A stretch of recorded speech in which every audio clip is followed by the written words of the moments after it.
In the early light of a quiet Beverly Hills morning, as the first gentle rays of sun filtered through the manicured trees of Beverly Hills Park, an unassuming figure sat on a weathered wooden bench. The man's appearance was that of any other homeless veteran. A thin, frail old man with disheveled hair, a scruffy beard, and a faded army jacket draped over his slight frame. Beside him lay a tattered cloth bag, and in front of him, a small cardboard sign bore uneven, shaky letters that read, "Veteran in need of help, please, just a meal."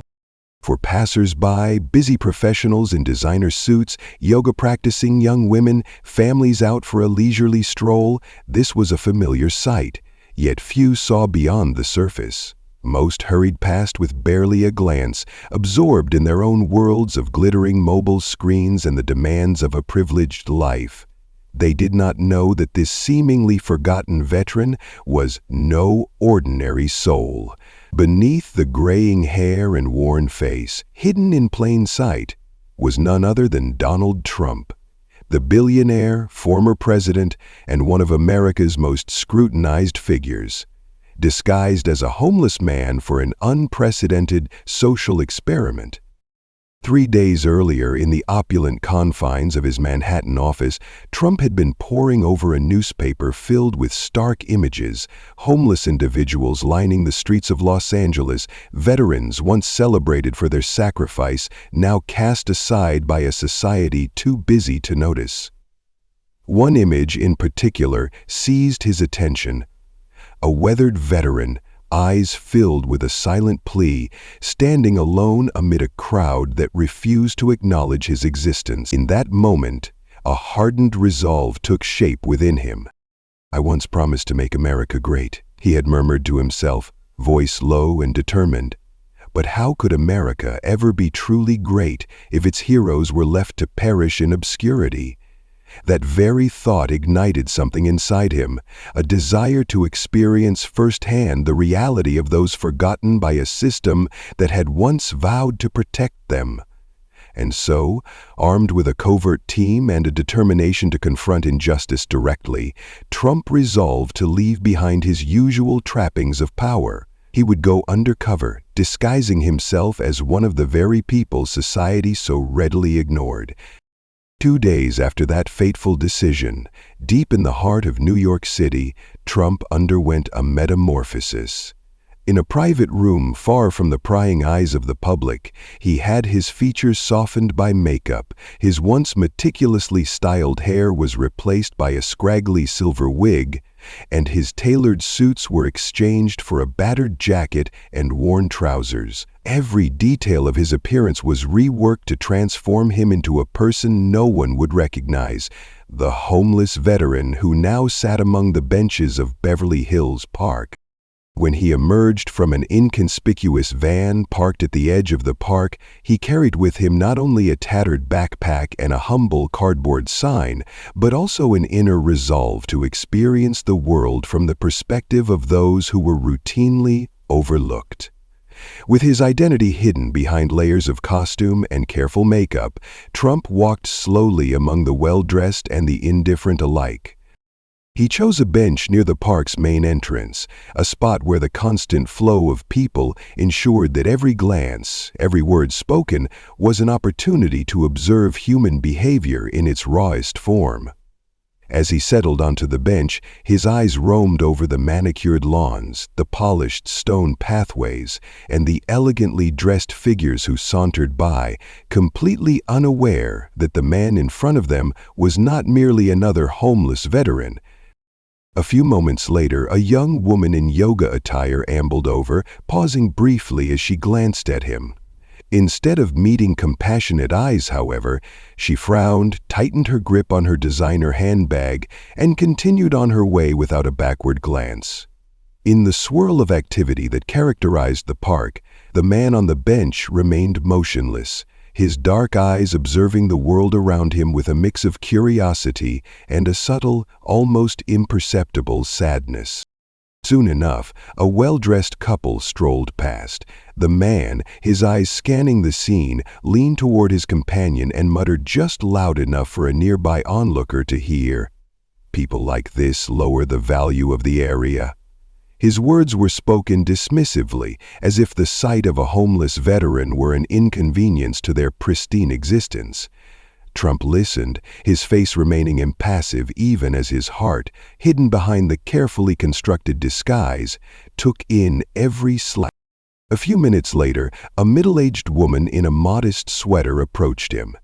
Carrying a paper bag with care, she set it down beside him and offered a warm, genuine smile. "Thank you for serving our country. Have a blessed day," she said softly, her voice carrying gratitude and concern in equal measure. In that brief exchange when their eyes met, there was something in her expression that stirred a feeling of unexpected kinship. Trump, though hidden behind his disguise, allowed a glimmer of gratitude to shine through as he managed a hoarse but sincere, "Thank you, ma'am. Your words mean more than you know." For him, this encounter was not merely a moment of fleeting kindness. It was evidence of the quiet compassion that still existed in a world seemingly dominated by indifference and self-interest. And yet, as the morning unfolded, the experiment was about to take a dramatic turn. Less than 30 minutes after the kind woman had passed by, the peaceful ambience of Beverly Hills Park was shattered by the low rumble of a police cruiser approaching. Two officers stepped out, one young and bristling with an air of authority, the other older, his eyes conveying both caution and a hint of sympathy. The younger officer's gaze fell upon the homeless man with an intensity that bordered on disdain. "Hey, old man," he barked, his voice sharp and uncompromising. "This park isn't a place for beggars. Get up and move along." His words, meant to assert control, cut through the still morning air like a blade. Trump, still in character, did not rise. Instead, he remained seated, his gaze level as he replied calmly, "I've done nothing wrong. This is a public park. I have the right to be here." His tone was measured, belying the turmoil he felt inside as he witnessed the officer's unwarranted harshness. The young officer, undeterred and growing increasingly agitated, stepped closer. "I don't like repeating myself," he snarled, raising his voice. "You have no rights here. Leave before things get worse." The harshness of his words drew the attention of nearby passers-by, and soon a small crowd gathered, phones raised to record the scene. At that moment, the older officer, whose eyes held a wisdom born of years on the force, interjected softly, "Take it easy, maybe he's just resting." Yet the younger man was unmoved by any suggestion of leniency. His frustration mounted, and he leaned even closer, his voice rising with each step. "You need to get up now. This isn't acceptable behavior." In the midst of this standoff, Trump's disguise did little to hide the resolve in his eyes. Slowly, deliberately, he reached for an old leather wallet from the pocket of his threadbare coat. Without breaking eye contact, he handed the wallet over to the young officer. The officer, glancing briefly at its contents, sneered and shoved the wallet back roughly. "These documents look legit, but who knows, maybe you're just pretending," he spat, his tone dripping with suspicion. As the tension thickened, the older officer tried once more to de-escalate the situation. "We don't need to make a big deal out of this," he said softly. "If he hasn't done anything wrong, let's just leave him be." But the younger officer's voice cut through the calm as he continued, "No, I don't trust him. He's hiding something. I can feel it." The crowd, once disinterested, now began to murmur among themselves. A young woman walking a small dog stepped forward, her tone laced with indignation. "What did he do wrong? This is a public park. Why are you harassing him?" Her words sparked murmurs of agreement. Others joined in. "He's just sitting there. Isn't this park meant for everyone?" Despite the growing chorus of voices demanding fairness, the young officer's irritation only deepened. People like him exploit the system, he declared, his tone escalating as he pointed an accusing finger. If we don't act now, this place will be overrun with homeless people. His voice was full of bravado, yet behind his words lay a vulnerability, a fear of losing control. For a long moment, silence reigned as Trump, still in disguise, slowly rose from the bench. His movement was measured and deliberate. The young officer, startled by the sudden shift, instinctively gripped his baton. The park fell into a heavy, expectant silence as Trump's eyes met those of the young officer. "Let me ask you something," Trump said in a voice that was both soft and authoritative, ensuring that every person in the park could hear. "Have you ever wondered why people like me end up here? Why would a veteran, someone who once served this country, sit on a park bench with a cardboard sign asking for help?" His words, simple yet piercing, hung in the air. For a moment the young officer faltered. The crowd leaned in, the tension nearly palpable. Trump continued, "I gave my youth to serve our country, to protect the freedoms you now take for granted. And yet, when I returned, I found that the system that promised to honor that sacrifice had turned its back on me. I was pushed to the fringes, left to be forgotten, and now, here I sit, just as you are trying to push me off this bench today." The impact of his words rippled through the assembled crowd. A young woman, tears welling in her eyes, whispered to her companion, "I never thought about it like that." The young officer's face reddened, and for a moment he seemed at a loss for words. His partner, the older officer, watched with a quiet sorrow as the confrontation unfolded. In a calm, deliberate tone, Trump pressed on. "You speak of rights. What about the rights of all the vulnerable people our system has ignored? I'm not asking for pity. I'm asking for fairness. I have the right to be here, and so does every person who has been cast aside by our society." His gaze, steady and unyielding, swept over the crowd. "This is a public space, a space for all of us." A murmur of agreement rippled through the onlookers. Phones were raised, recording every moment of this unexpected standoff. The young officer's voice wavered as he tried to maintain authority. "You can't do this. This is not how things are done. Hand over your ID now." But Trump merely smiled, his expression kind yet firm. Then, in a slow, deliberate motion, he removed the battered cap from his head. The transformation was complete.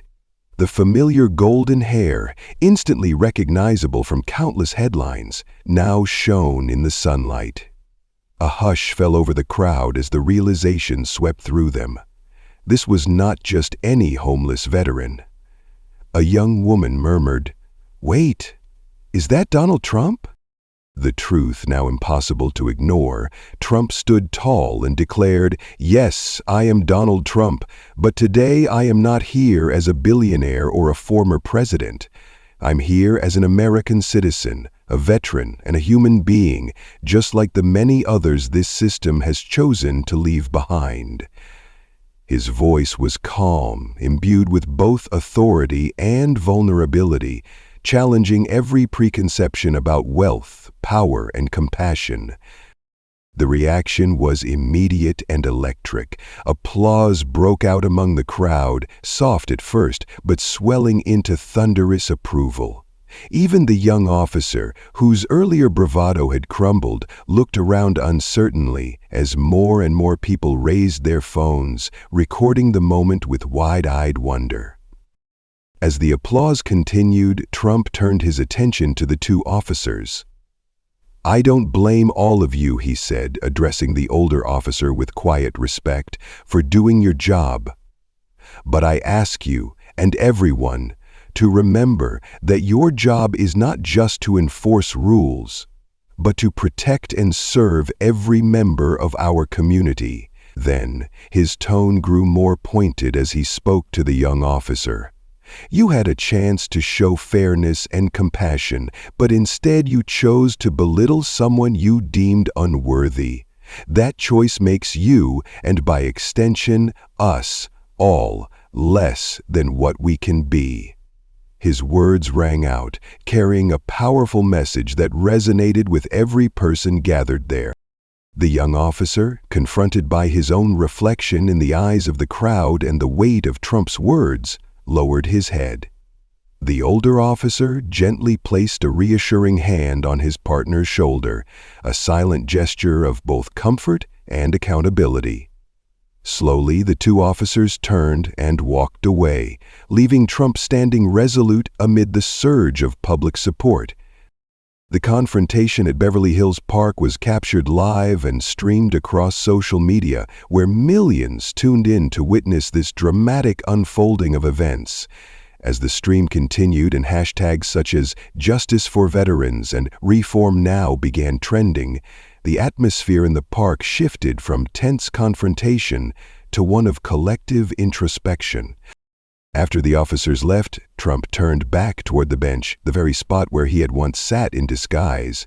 With deliberate calm, he retrieved his small phone and activated the live broadcast once more. Holding up the screen for all to see, he asked, "What do you see?" The crowd peered closely, and the video on the screen replayed the earlier moments. The young officer's harsh words, the dismissive attitude, and the unyielding determination in Trump's eyes. "This is the truth," Trump said, his voice resonant and clear. "From the moment I sat here, I witnessed the indifference, the cruelty, and the injustice inflicted upon those who have sacrificed so much. And now, millions of you are watching as we demand better. From our systems, from our police, and from ourselves." A murmur of approval rippled through the audience as people recorded every word.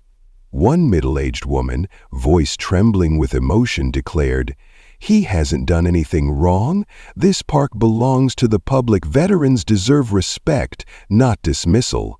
Her words were echoed by others, and soon the applause swelled once again. Then, with calm conviction, Trump lowered his phone, tucked it away, and slowly removed his disguise piece by piece. The transformation was symbolic, a shedding of the mask that had hidden not only his identity, but also a message of profound empathy and understanding. Standing before the crowd in his true self, Trump's golden hair shone under the afternoon sun. "I did this experiment to show you that justice is not just for the few," he declared. "It is a right for everyone. And if we allow indifference to prevail, then we have all failed." That afternoon, in a packed press conference held in a grand hall in Los Angeles, Trump reiterated his message with unwavering resolve. Behind him, a large banner read, "Justice for all, our responsibility." Hundreds of journalists, representatives from veteran organizations, and local officials listened as he laid out his plan for change. He began, "What happened at the park is not just my story. It is the story of millions who have been abandoned by a system that was meant to protect them. Today, I am not here to cast blame, but to propose solutions."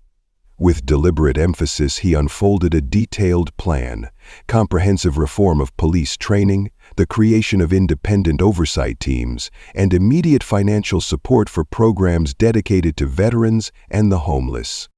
"I am pledging $1 million to fund job training centers, mental health care services, and housing programs," he announced, his voice echoing in the silent room.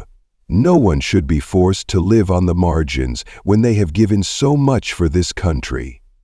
His words, measured and impassioned, were met with a mix of stunned silence and resounding applause.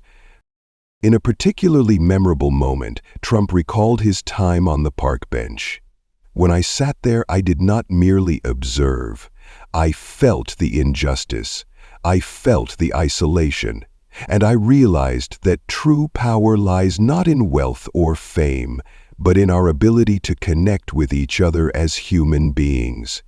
His gaze swept over the crowd, pausing on the faces of veterans in the front row. You who have sacrificed so much deserve not only our thanks, but tangible actions that ensure you live with dignity and respect. A veteran in the front row, his voice ragged with emotion, rose to speak. Mr. Trump, thank you for standing up for us. For years I felt invisible, like a ghost wandering through life. Today, I see hope that we can make a difference. The hall erupted in applause once more, the collective voice of those who had been forgotten, now united in a call for justice. Trump then concluded with a message that would reverberate long after the conference ended. Justice is not an idea, it is a responsibility we all share. If you believe in fairness, if you believe in protecting the vulnerable, then don't just watch this story unfold. Get up and take action. Let this be the spark that ignites change across our nation. In the days and weeks that followed, the impact of the experiment rippled far beyond Beverly Hills Park. Social media exploded with reactions. Images of Trump in disguise, video clips of the confrontation, and heartfelt testimonials from bystanders who had witnessed the exchange. Hashtags such as Reform Now and Justice for Veterans trended nationwide. Local news outlets and national media picked up the story, each coverage adding layers to a narrative that was rapidly becoming a symbol of hope and accountability. In one small neighborhood in Los Angeles, a grassroots movement was born. Volunteers organized community meetings to discuss ways to improve local support systems for homeless veterans and other marginalized citizens. At one such meeting, a young activist passionately stated, "Today we saw that even those in positions of power can be humbled, and that change begins when we acknowledge our failures. Let's not wait for someone else to fix what's broken. We must be the change." Her words, broadcast on local television, resonated with thousands who had long felt ignored by the system. In Congress, several lawmakers cited the incident as a turning point in their calls for police reform and better support for veterans. A Senate hearing was scheduled, and bipartisan committees met to discuss policies that would ensure the rights of every American, regardless of their social status.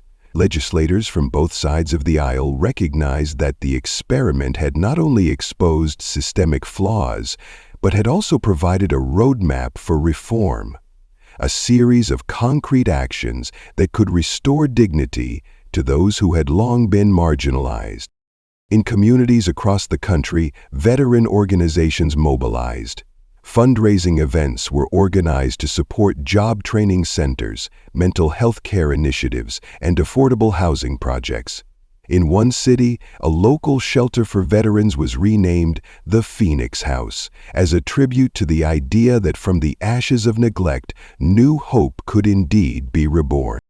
Back in Beverly Hills Park, the bench where it all began became a symbol, a memorial not only to the moment of confrontation, but to the awakening of public conscience. A group of community volunteers, inspired by Trump's message and the subsequent movement, organized a small ceremony to dedicate a new memorial plaque at the site.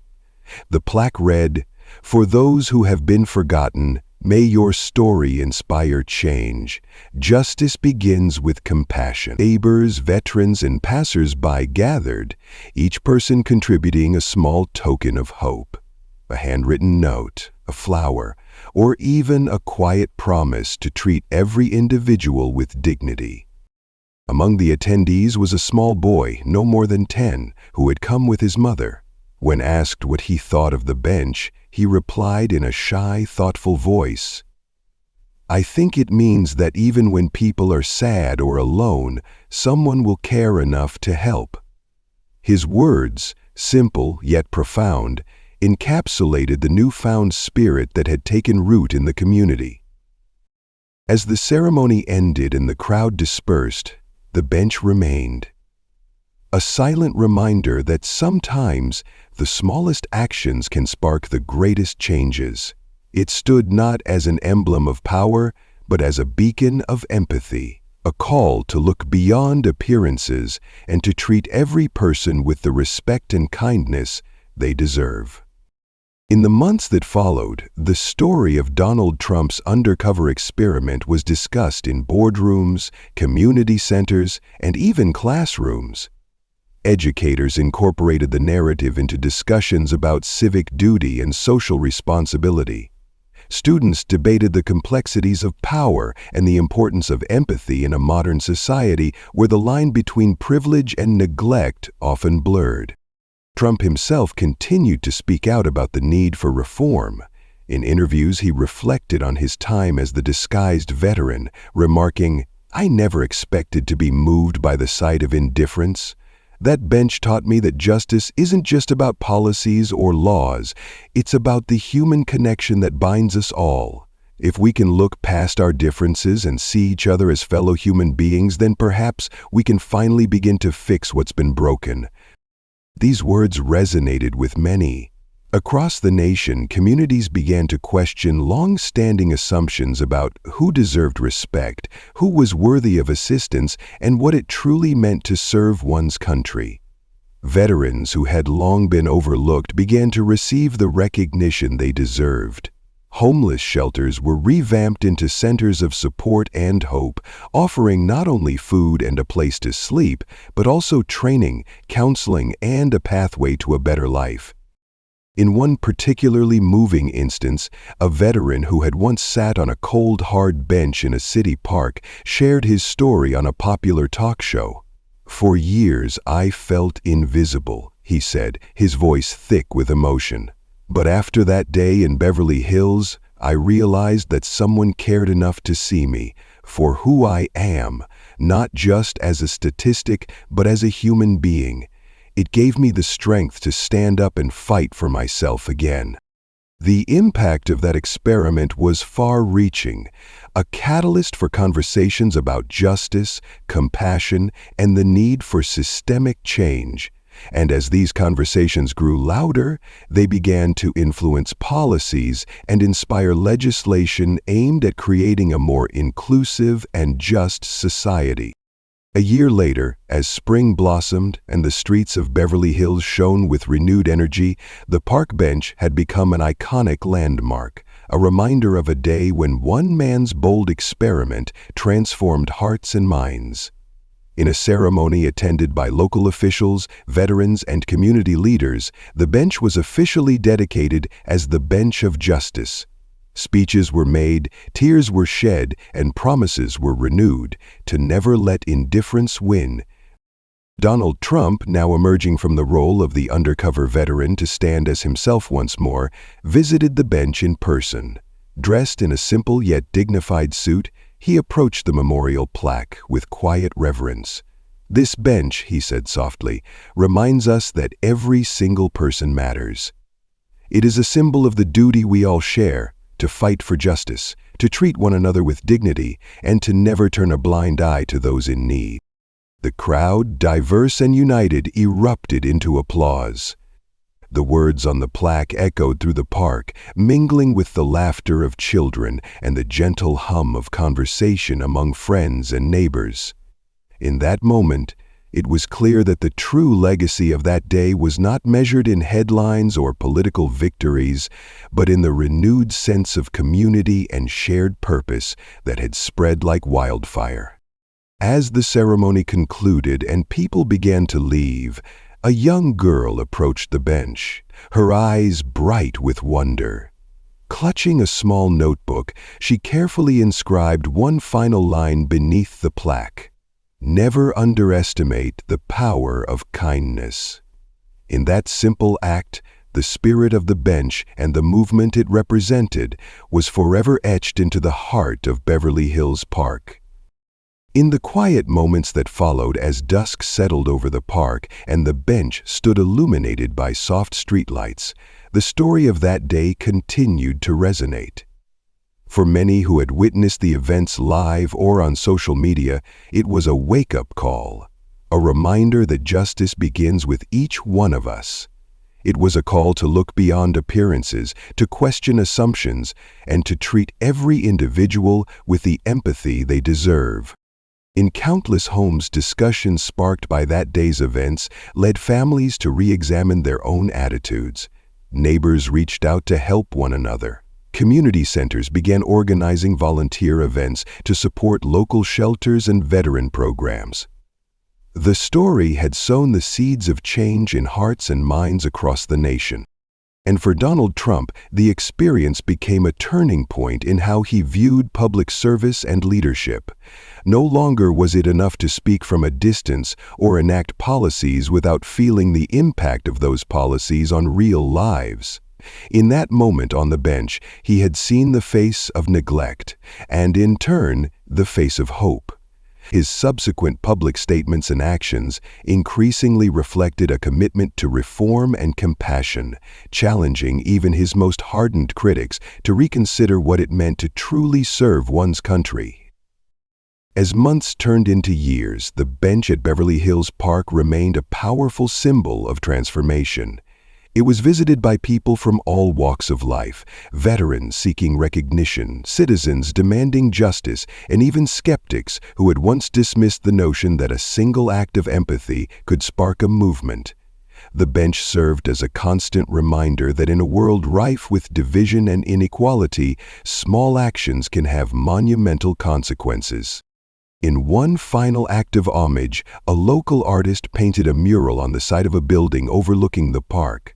The mural depicted a collage of faces, those of homeless veterans, community volunteers, and everyday citizens, intertwined with powerful symbols of hope and unity.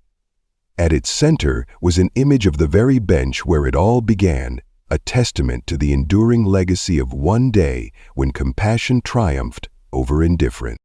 For many, the story of Donald Trump's undercover experiment became more than just a political moment. It became a parable of our times. It asked hard questions. How do we treat our most vulnerable citizens? Can the powerful learn humility by walking in the shoes of the forgotten? And most importantly, what does it take to ignite lasting change in a society too often governed by neglect? The answer, as that day in Beverly Hills demonstrated, lay not in grand gestures or empty promises, but in the small, everyday acts of kindness, the unheralded moments when one person's compassion touches another's life. Today, as you read this story, let it serve as a reminder that every one of us has the power to make a difference. Whether you are a leader, a citizen, or someone who has felt overlooked, remember that justice and compassion are not distant ideals. They are choices that each of us makes every day. If this tale of transformation, empathy, and the unyielding power of kindness has moved you even a little, let it inspire you to take action in your own community. Stand up for those who have been forgotten, listen to the voices that are often silenced, and, above all, never underestimate the power of a single act of compassion. Because, in the end, it is not the title we hold or the wealth we accumulate that defines us.